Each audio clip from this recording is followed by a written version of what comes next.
NEET के result के गड़बड़ी के बाद लगातार प्रयास ये हो रही है कि एनटीए के खिलाफ एक मुहिम छिड़ी जाए और अलग अलग मीडिया स्ट्रीम में अपनी बातों को रखने के लिए अलग अलग संस्थानों को हम लोग मेल लिख रहे हैं। साथ ही आरटीआई दाखिल किया जा रहा है और इस तरह से कई कई सारे लोग 5 तारीख से लगातार हम लोग प्रयास कर रहे हैं कि किसी तरीके से ये बात मेन स्ट्रीम मीडिया में आए ताकि बच्चों के साथ न्याय हो, नीट एस्पिरेंट्स की जिंदगी खतरे में ना पड़े। ऐसे में सबसे पहली खुशखबरी एक नजर आ रही है कि अब ये बात जो है एक मेन स्ट्रीम मीडिया में आने लगी है और इसको कवर किया है लल्लन टॉप ने। लल्लन टॉप का बहुत बहुत शुक्रिया कि उन्होंने इस न्यूज को एनवी सर के साथ में अभी मेन स्ट्रीम मीडिया में लाने की कोशिश की। इसी तरीके से और सीनियर अदर एंकर्स के साथ या जर्नलिस्ट को पत्र लिखा गया है और मेल लिखा गया। बहुत ही जल्द इसका जो आप खुलासा देखेंगे मेन स्ट्रीम में मीडिया में जरूर देखेंगे। अभी देखते हैं कि लल्लन टॉप में एनवी सर ने जो कोटा से मोशन के डायरेक्टर हैं उन्होंने क्या बात की है, इससे एक उम्मीद जग रही है। चलिए आइए देखते हैं। Brought to you by Sensodyne K। अभी लेके आए सेंसोडेंट के टूथ का करंट गॉन तो लाइफ का करंट ऑन।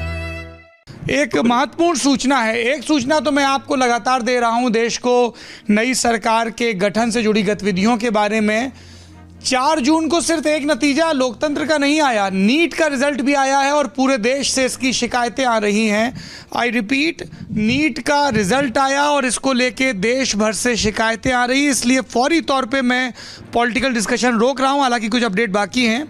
और ये नीट के रिजल्ट को लेके क्या शिकायतें हैं ये समझने के लिए मैं रुक कर रहा हूँ कोटा का। एनवी सर बहुत मशहूर हैं वहाँ पे और वो हमें बताएंगे कि नीट के रिज़ल्ट को लेके किस तरह की शिकायतें आ रही हैं। देश भर से हमें ईमेल भी आ रहे हैं। यदि आपकी कोई शिकायत है rangroot@lallantop.com, कुलदीप जी इसको स्क्रीन पर भी दिखाएं, इस ईमेल आईडी को rangroot@lallantop.com। ये आपको जो नीचे पट्टी दिख रही है, पीली पट्टी, उस पर हमारा ईमेल है। अगर नीट रिजल्ट से जुड़ी आपकी शिकायतें, आपके अनुभव हैं तो आप ये हमें मेल ज़रूर करें। एनवी सर, आप मेरी आवाज़ सुन पा रहे हैं?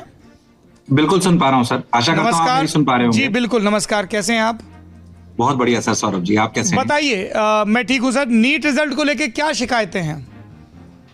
सर सर्वप्रथम मैं आपको बहुत बहुत धन्यवाद देता हूं कि चुनाव की सरगर्मी में भी आपने नीट को प्राथमिकता दी, क्योंकि डॉक्टर हमारे देश के भविष्य हैं। सर शिकायत ये है कि 718 719 नंबर भी बच्चों के आए हैं। अगर आप कैलकुलेशन को देखेंगे तो 718 719 नंबर संभव नहीं है। अगर सर बिल्कुल बेसिक से बताइए। सर माफ करिए, बीच में रोक रहा हूँ। सिर्फ वो नहीं देख रहे हैं वीडियो जो तैयारी कर रहे हैं, कितने नंबर का टेस्ट होता है नीट का एग्जाम, बिल्कुल बेसिक से बताइए। ये देश में जो देश भर में सरकारी और प्राइवेट मेडिकल कॉलेज हैं, 12वीं के बाद बच्चे एमबीबीएस की या आयुर्वेद की या दूसरी पढ़ाई के लिए इन कॉलेजेस में दाखिला लेते हैं, उसके लिए उन्हें ये एग्जाम निकालना होता है। बिल्कुल सही बात है। 720 नंबर का एग्जाम होता है सौरभ जी। इसमें 200 सवाल आते हैं, बच्चों को 180 करने होते हैं जी। हर सवाल 4 नंबर का होता है। अगर आपने सवाल अटेम्प्ट करा और सही हुआ तो 4 नंबर मिलेंगे और गलत करा तो -1 मिलेंगे। 180 इंटू 4 करेंगे तो 720 का गणित बैठता है। ठीक है। अब बात यह कि आप मैथ्स को समझिए कि अगर एक बच्चे ने सारे सवाल सही करे जी, तो उसके 720 में से 720 नंबर आएंगे। ठीक है। अगर उसने एक सवाल छोड़ दिया, अटेम्प्ट नहीं करा जी, तो उसके 716 नंबर आने चाहिए। माइनस मार्किंग नहीं होती है या अगर आप समझिए, अगर बच्चे ने 180 सवाल में से 179 सवाल ठीक है करे तो 716 नंबर आए करे जी, तो सारे सही करे तो उसके 716 नंबर आए जी। पर अगर उसने पूरे 180 करे और 179 सही कर दिए और एक गलत कर दिया जी, तो उसका 1 नंबर और कट जाएगा, मतलब 5 कम हो जाएंगे। ठीक है। अब इसमें समस्या ये है कि जो नंबर आए हैं उसमें 718 719 भी आए हैं।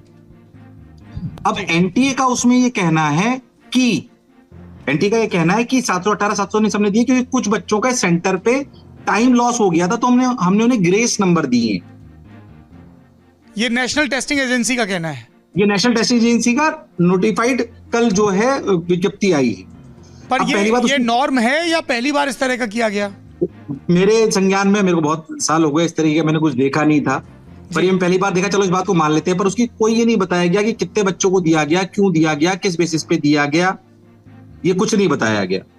दूसरी बात, अगर आप रिजल्ट को ध्यान से देखेंगे तो इस बार फर्स्ट रैंक बहुत सारे बच्चों की आई है, क्योंकि बहुत सारे बच्चों ने 720 से 720 नंबर लाए। उसमें अगर आप सीक्वेंस में देखेंगे तो करीब 12 या 13 बच्चे ऐसे हैं जिनके रोल नंबर ये दिखाते हैं कि वो सब लोग एक ही सेंटर के, उनकी सीक्वेंस बिल्कुल सेम है, तो एक ही सेंटर से इतने टॉपर बच्चे आ जाएं, ये थोड़ा असंभव सा लगता है। मेरे हिसाब से उस पर क्लैरिफिकेशन होनी चाहिए, जो बहुत जरूरी है। दूसरी बात, अगर ये टाइम लैप्स की बात सिर्फ और सिर्फ क्या टॉपर को ही दी गई है या सभी बच्चों को दी गई है? अगर दी गई है तो कितने बच्चों को दी है, उसका क्या क्राइटेरिया है? क्योंकि आप समझें सौरभ जी कि जिसकी 715 नंबर हैं उसकी रैंक एक बच्चे की 81 भी है और उसी दूसरे बच्चे के 715 नंबर पे उसकी रैंक 223 भी है। यानी कि आप ऐसा समझें कि इनमें से किसी एक को एम्स मिलेगा और किसी एक को नहीं मिलेगा, जबकि काबिलियत बराबर है। वो जो बच्चों के साथ, मेरे को ये बताना बहुत जरूरी कि अगर बच्चों ने कोई भी बच्चों के साथ ऐसा अन्याय हुआ है, उसके को एनटीए को बताना बहुत आवश्यक है, क्योंकि ये बच्चों के लिए बहुत महत्वपूर्ण है। फिर से मैं आपको कह रहा हूं, एक नंबर पर 1,000 बच्चे, 800 बच्चे हैं सर, तो आप समझिए उनके टॉप कॉलेजेस में जो सीटें जहां पे सिर्फ 60 या 100 हैं, उसी सेम काबिलियत के बच्चे को किसी को अच्छा कॉलेज मिलेगा, किसी को नहीं मिलेगा। फर्स्ट रैंक पे आप सोचिए, NEET all India rank counselling को पॉइंट्स में दिया गया है, और मेरे को ऐसा लगता है कि इस पे स्पष्टीकरण जरूरी है और पेपर ऐसा बनाना चाहिए जहां पे 24 लाख बच्चे एग्जामिनेशन दे रहे हैं कि एग्जामिनेशन इस तरीके का हो देश के 24 लाख विद्यार्थियों से, यानी सीधे सीधे 24 लाख घरों से जुड़ा हुआ मामला है सर। डॉक्टरों का मामला है, आने वाले देश में आप समझिए जो भावी डॉक्टर हैं, जिससे जो हमारी सबकी हेल्थ का ध्यान रखेंगे, उनके भविष्य की बात है सर, ये कोई छोटी मोटी बात नहीं। बिल्कुल, बहुत शुक्रिया नितिन विजय जी, आपने इस मामले पे जानकारी दी। पर पक्ष दो होते हैं, एक पक्ष विद्यार्थियों का है, शिक्षकों का है, एक पक्ष नेशनल टेस्टिंग एजेंसी का भी होगा। प्रशांत है हमारे साथी, प्रशांत सिंह, ये जो ललन टॉप पे एग्ज़ाम भर्तियों से जुड़ा हमारा प्रकल्प है रंगरूट, उसके कर्ता धर्ता हैं। एनटीए नेशनल टेस्टिंग एजेंसी का क्या रिस्पॉन्स आया है? एनटीए ने कल ये बोला कि उनके पास कई केसेस ऐसे आए थे, वो भी कोर्ट में क्योंकि केसेस गए थे, तो उनको वहाँ से भी पता लगा और स्टूडेंट्स ने भी डायरेक्टली कई मेल किए। तो उन्होंने बताया कि जो 5 मई को एग्ज़ाम हुआ था, उसमें क्या हुआ था, कई कैंडिडेट का टाइम लॉस हुआ था सेंटर्स पे, तो उसको कंपनसेट करने के लिए उन्होंने ग्रेस मार्क्स दिए, और वो ग्रेस मार्क दिए गए ऑनरेबल सुप्रीम कोर्ट का एक 13 जून 2018 का डिसीजन था। उसमें जो फॉर्मूला अडॉप्ट किया गया था, उसको लेकर उन्होंने वो फॉर्मूले पे ये वो उन्होंने मेल पे भी किया है, ये एक्स पे। हाँ, National Testing Agency attention, NEET UG 2024 candidates results are now live, और फिर उस पर उन्होंने लिखा है कि NEET received NTA received few representations and court cases candidates के नीट के कंसर्न कि हमें वक्त नहीं मिला एग्जाम देते समय, खासतौर पे 5 मई के दिन। ऐसे केसेस में एनटीए ने नॉर्मलाइजेशन का फॉर्मूला अपनाया है। आप दिखा सकते हैं, ये टेक्स्ट बहुत छोटा है, ये टेक्स्ट जरा कुलदीप जी को भेजिए जी। तो ये सफाई आई है, लेकिन इस सफाई पे अभी विद्यार्थियों को पूरी तसल्ली नहीं हो रही है।